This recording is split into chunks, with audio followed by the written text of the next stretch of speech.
Hello, fellow Factorians. Welcome back to my Pyanodons challenge run. During the last episode, I worked on getting myself some more copper. I needed a little bit more copper for the science base to go at full rate if I wanted automation to go over 240 per minute, but mostly I needed it for my bootstrap base, and it was just in time as my bootstrap base has about 100k of iron ore left in the starter patch.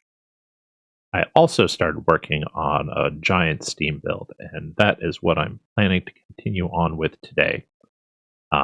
During the hands-off mode, I went and fixed a bunch of issues with it, and then realized that I still had more issues, so I copied a blueprint and restarted. And yeah, that's why even though it looks like I spent most of hands-off time just staring at the timer, I actually did a full hands-off time and realized it was messed up and then refixed it. Speaking of which, that's why the episodes have been coming out a little bit slower than normal. The hands-off times have been less chill than I would have liked or expected these last few episodes. I feel like I've been racing against the clock with Pi 1, and I really have been, because another 2 episodes and I'm out of technologies that I could keep researching. So I've been working hard to make sure that the Pi 1 stuff is set up, ready, and I can just blueprint shotgun at it and have it working. So I think after that's corrected, things will be a little bit easier and more simple for me to deal with. Especially since once I get Pi 1, like the science is going to slow down dramatically. Science is still going to cost like 30k, but now I'm going to be going at 100 Pi 1 per minute rather than 240 automation science per minute. And I'll still need to keep expanding that once it's going, but until I get a couple of technologies, it's going to be really hard to do that. I need hot air and quartz processing to really get Pi 1 going well. So it'll give me a little bit more chill time, and hopefully it will mean that the episodes come out more regularly. Speaking of the episodes going regularly, I think I'm going to keep the voiceover going slightly while I jump into working on that Steam build. I showed it off last time, and really I just have to keep throwing items at it. It needs a lot of materials, like over 500 more yellow inserters, over another 600 mechanical inserters, 50 plus solid separators. So yeah, I just need to collect that. Otherwise, I think I'm going to be able to get it done, and next I will work on caravans. Caravans are necessary for me to fully automate Pi Science 1. I need to get latex going from the latex area to the glassware area. I need to get trees down to the Vrauk butchering area, and a couple of other things. I will jump out of fast forward time to talk over caravans, though, as they're an interesting little tool, and I plan to get a lot of use out of them. Besides that, I also will need to increase molten glass, and I think I've got a way to do that quickly if I manage to sneak it in toward the end of the episode. So most likely you'll see me jumping out of hands-off time and into just building that Steam build. Also, I have a ton of little corrections that I need to make in the bootstrap base. Not corrections so much as just improvements. I want to grab my glass and treated wood from the circuit build and bring it down to the mall to make it easier to access. I'd like to take away the janky little aluminum loop that I'd set up and made that a little bit clearer. I need to add more iron ore and steel. So those are going to, more iron ore for steel and more iron ore for iron plate, for that matter, and clean up all the miners. You might ask why I didn't just like completely lay out an iron ore build, and I've been kind of like, maybe I should have done that, but at the same time, it's kind of nice to see it rolling back bit by bit, so it's kind of fun for me. That said, I will let you get back to the episode. Either I'm going to still be building, or you'll be hearing music right now, or I'll jump into some live play voiceover. See you there. Figure the voiceover ran long enough, so yeah, I'm just in the middle of building out this Steam build. It is massive, and I can't wait to get it working. there's so much steam going in. I made room for even a 27th line. I guess 29 if you count the coal dust that is coming back from the solid separators separating out the soot. Sorry, the ash. But yeah, it's just going to be gigantic and give me hopefully enough steam to not have to worry about this system when I need all of it for Pi 1 stuff. So I'm just going to keep going through this, shooting blueprint shotgun shells at it. I even made myself 2 more blueprint shotguns so I could store more ammo for it and not forget to come fully loaded when I need to build these things out. Need a few more boilers even. So I'll get back to you once I have this working. Hopefully it is all correct because this thing took forever to put together.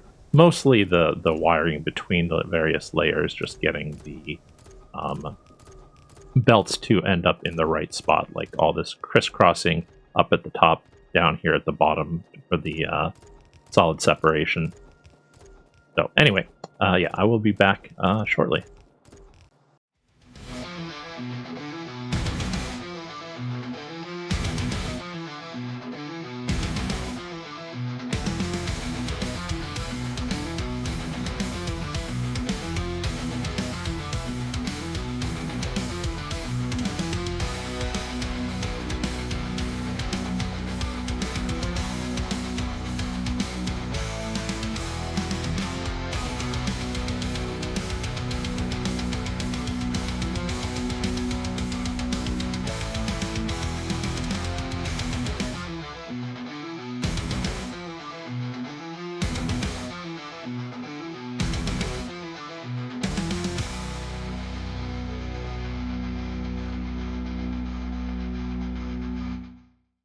Okay, and that should do it. That should give me a new tidal wave of steam being made.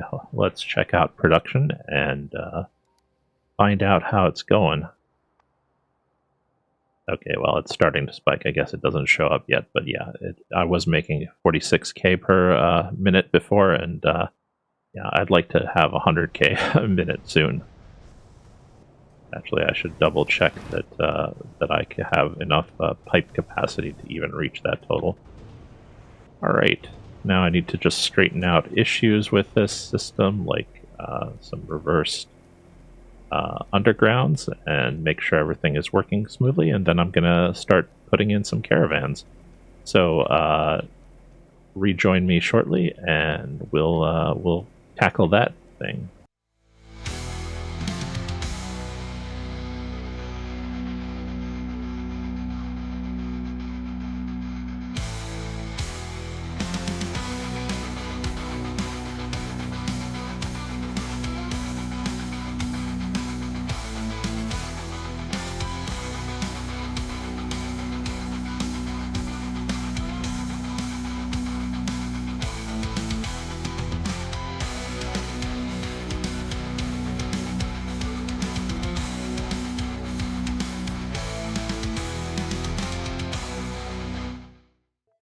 Okay, things are looking more squared away, so now it is time to set up caravans.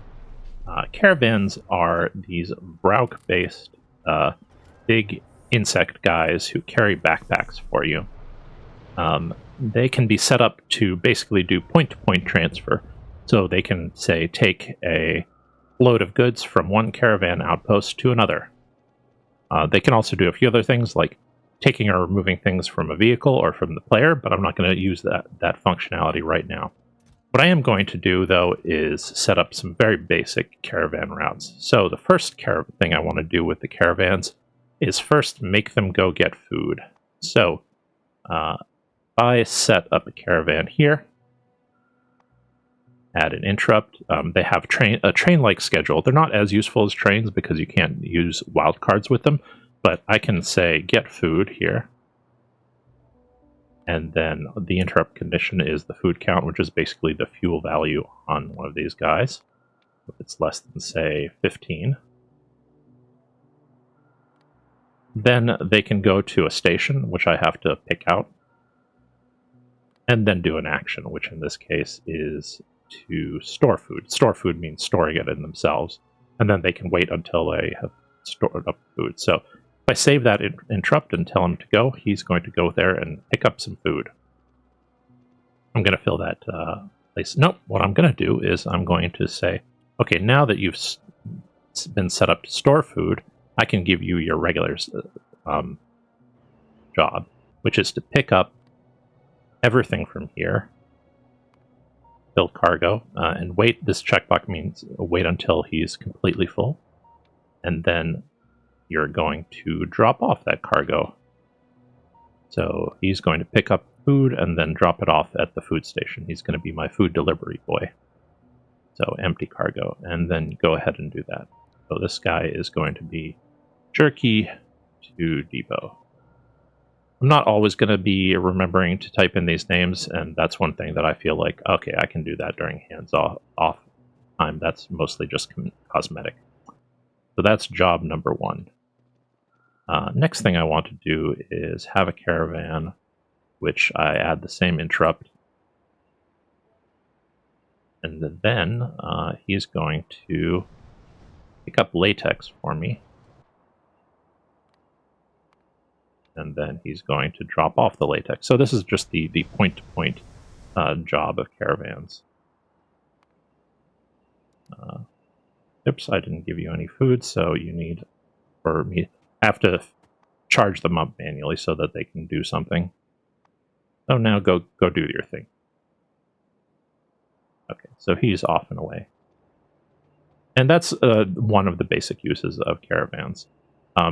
But it only gives you kind of N-to-1 or 1-to-N sorts of functionality. Like I could say, okay, take any caravans can come here and pick up wood. This is going to be a wood drop-off. But for the sake of argument, he can come in here and pick up wood, and many caravans can be delivering wood from this same caravan outpost, or vice versa. Many places to be delivering wood to that same caravan location. But sometimes that's not super useful, so what's best then is to use a depot. So I'm going to have a wood depot here, where basically any caravan is going to come and deliver wood here, and then caravans that want wood can come and grab it from this site. So I'm going to set that up next, although I have to set up the outpost that is meant to be accumulating wood. And that's going to be in my bootstrap base. So I'll set that up for now. Let's see. Okay. Here's where I was going to put it. I just need to have a splitter tap it off. Okay, and then I will have a caravan that I give a little bit of food to. Have a schedule of coming here, fill cargo, and add destination to the depot. Empty cargo. And it's as simple as that, and then I'm going to have another caravan to do the job of taking wood from that depot and delivering it to the site that I need it at. So, again, get food, interrupt. Same deal as before, except now you're picking up from this depot. And you are dropping off to a place that's not in my view, so it's that one. Empty cargo. And I always want them at this point to wait until fulfilled. So, go on and get to work. Did I not give you food? Okay. Now do your job. So that's what I'm going to be doing with caravans for the most part. I'm going to be setting up a depot in here. And once I get ash and stone, I'm going to set up multiple depots for them so that I can have one depot that's kind of high priority, one that's low priority, maybe a medium priority one, so that I can have a depot that's like, okay, this depot is where ash is stored, but that ash is not critical to be taken. Like it's from a source that avoids the ash if it's not taken. And then here's a depot where it's very high priority that this ash is taken, because otherwise something is going to be back up. So, and the caravans will be set up to always pick up from the high priority ones first. Anyway, so I've got that done. Now my next task is to, wait, first of all, did I get all the caravans that I need? Oh, there is one more job, and it's actually a big job, so it's a good thing I didn't forget to do it. I also need to void jerky. My stations are going to start piling up with jerky because there's going to be meat constantly spoiling, and the caravans that are doing worker routes are just not going to be enough to constantly kind of like do their to consume enough jerky. So what I need to do is, what I have here is there's going to be 2 caravan outposts. This caravan outpost up here is for jerky that is ready to be taken to be eaten. But it's going to fall through to this caravan outpost where the jerky has to be voided. So I'm going to set up caravans with the standard get food, except, no, actually make this one different. This one will be a new get void food interrupt. The interrupt condition is the same as before. Less than 15. But you can get it from there. And then his job is simply to go to this station, load jerky until he's got 1 item on him. Basically pick up 1 jerky and then put it back. So he's just going to unload, empty his cargo. And he's just going to keep cycling and doing that. Let's give him a little bit of food. Come on. Yep, there we go. And that's your new schedule. So it's basically just busy work. Each of these load and unload cycles is going to consume 1 cargo if there is something to be consumed there. Right now there isn't, so he's not losing jerky. But once there is, he's going to be doing this and cycling and losing 1 food per fill and empty cycles. Because he never gets anything into his cargo, he doesn't use up any food. So, I need 5 caravans doing this exact same job. Why 5? Because with 5 caravans, they each do 1 cycle per second. Because they do 1 cycle per second, they can void, like up to 5 food per second. And let's give this a little bit of a food here.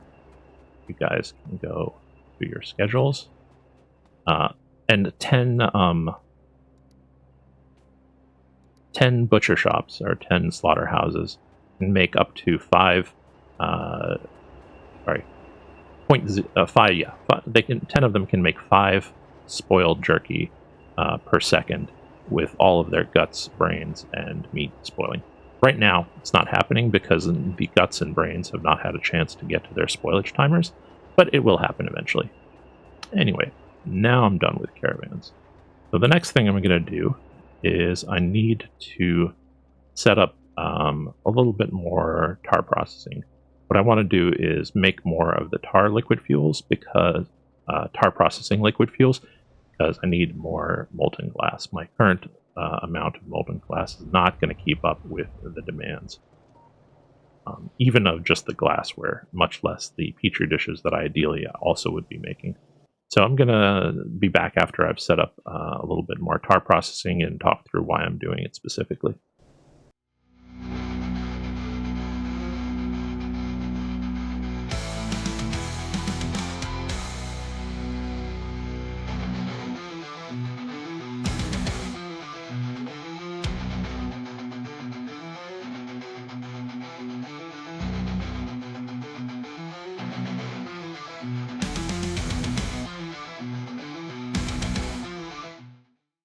Okay, now I have more tar processing set up. Hopefully this will kick off pretty soon. I temporarily disabled it, but I think...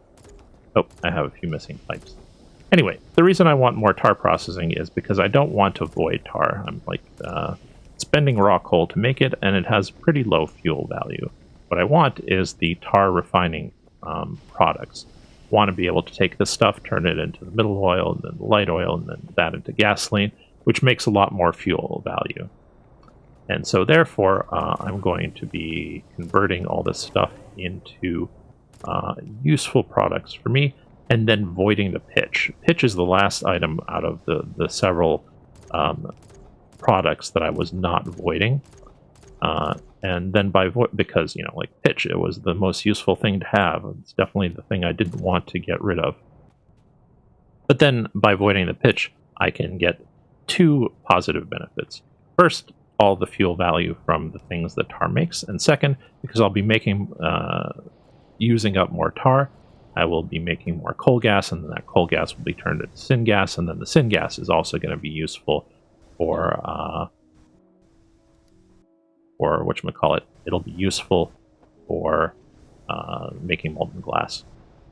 So yeah, that's what I've set up here, and hopefully that's going to get going pretty soon.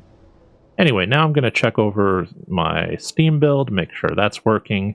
Pi 1, actually, let me add Pi 1 to the production tracker. Hopefully Pi 1, yeah, it's up to at 100 already. That is fantastic. Let's check my Steam total. I've been making more Steam, but it's not great. Maybe it's just because I'm topped up here. But point being that now I can probably make enough Pi 1 science for me to actually set this as a production goal along with the automation science. So I'm going to double check my Steam build, be back later, and then tie up some loose ends at the end if I still have some work to do, or still have some time to be able to do it.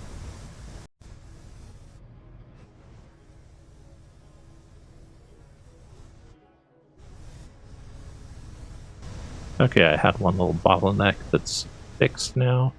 Hopefully that's going to unjam the whole system, although I need to double check that it does.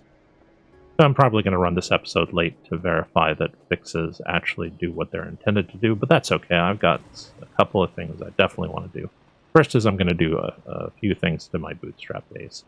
For instance, I would really like to address my landfill and make sure that I'm making more of it, but also my gravel was blocking up because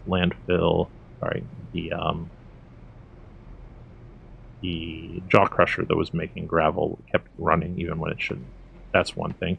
I'm going to collect treated wood from the circuit board area, as well as glass, and put it next to the mall just to make it more convenient, and also because I'm starting to run low on all the glass I buffered ages and ages ago.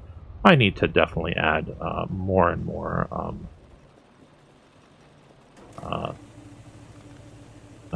some mining of iron ore and collect back the little copper setup I had to mine out the tiniest patch ever up here. Things like that. So I'm going to work on that and come back to you shortly.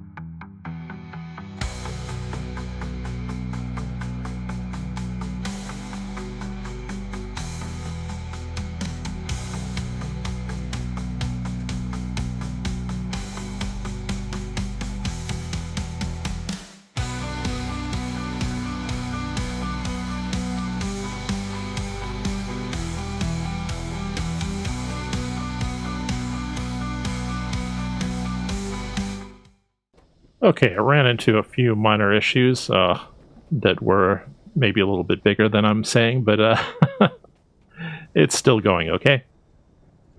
So I think all I need to do at this point is potentially make some windmills and make sure that my science stabilizes out. Some windmills would really be ideal because my power demands have gone up dramatically, like my baseline power when my Pi Science is running. So now I'm using steam way more often. And even though I think my system can handle that much steam demand, it would be better if I didn't have to handle that much steam demand. So I'm going to add some windmills, and also wait to see if PyScience 1 catches up after my fixes, because I'd like to be able to set that to be a demanded thing, and from now on maintain at least like 80 PyScience per minute. I'm not going to set it for the full 100, but yeah, 80 per minute would be great. Okay, so I'm going to work on some of that, set up the windmills, and be back soon.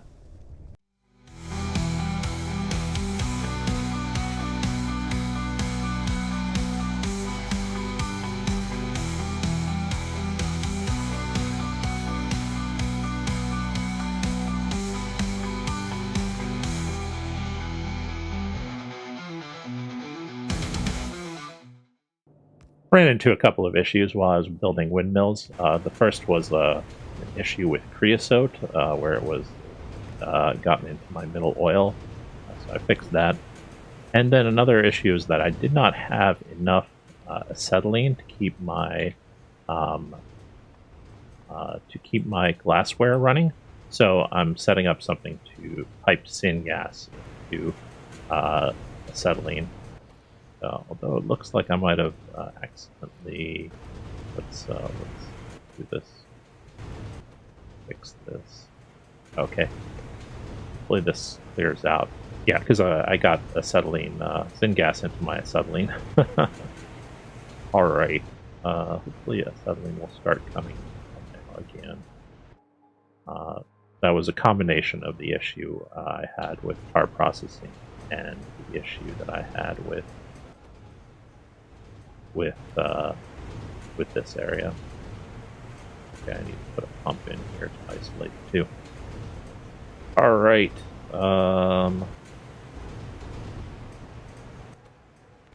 Everything needs to be 0 there. Alright. That should clear out. Now it's good. I'll just put this back to checking for acetylene. Yeah, I basically only want the syngas to be pumped in when there's no acetylene to be available to be consumed. So, back to building windmills. Hopefully I'll get science running again at a reasonable rate before I have to get going. It's been a longish episode, and I don't want to kind of overstay the welcome too badly with this set of changes.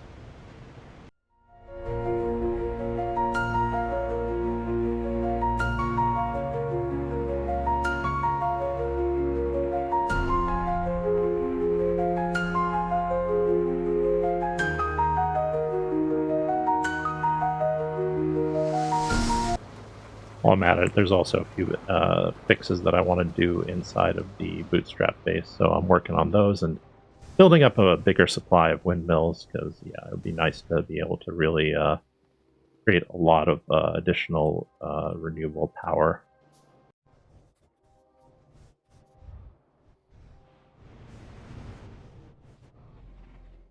Looks like science is working well again, and one thing I want to do is hook up Pi 1 so it actually can flow into my labs. That should give me the ability, while in hands-off mode, to turn on and off Pi 1 science when I have enough that I can start research. I don't think I'll be able to get the first research that I want during this hands-off period, but maybe halfway there. I've got a not inconsiderable supply already saved up. And at least while I have some basic substrate buffered, should be able to maintain even a little bit over 100 Pi1 per minute. So I'm going back to working on windmills as usual.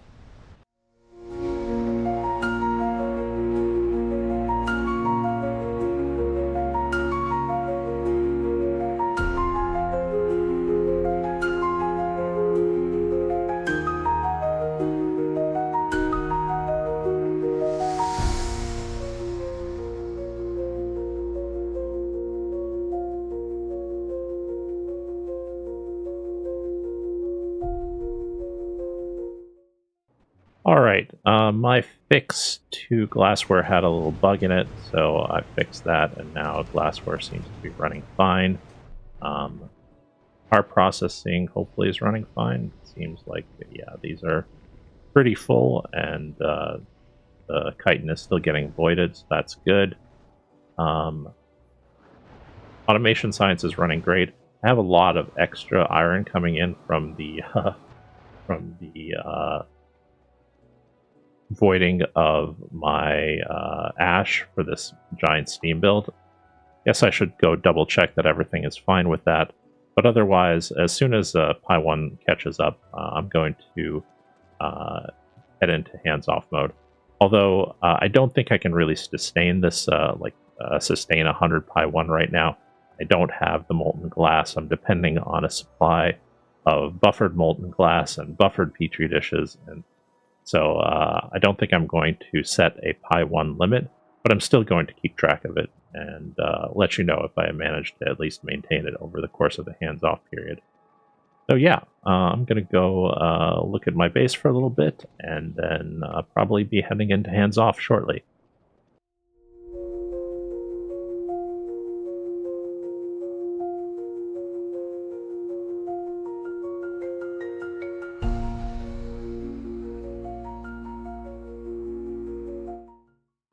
Okay, science is running smoothly, and I think, yeah, it's time to go into hands-off.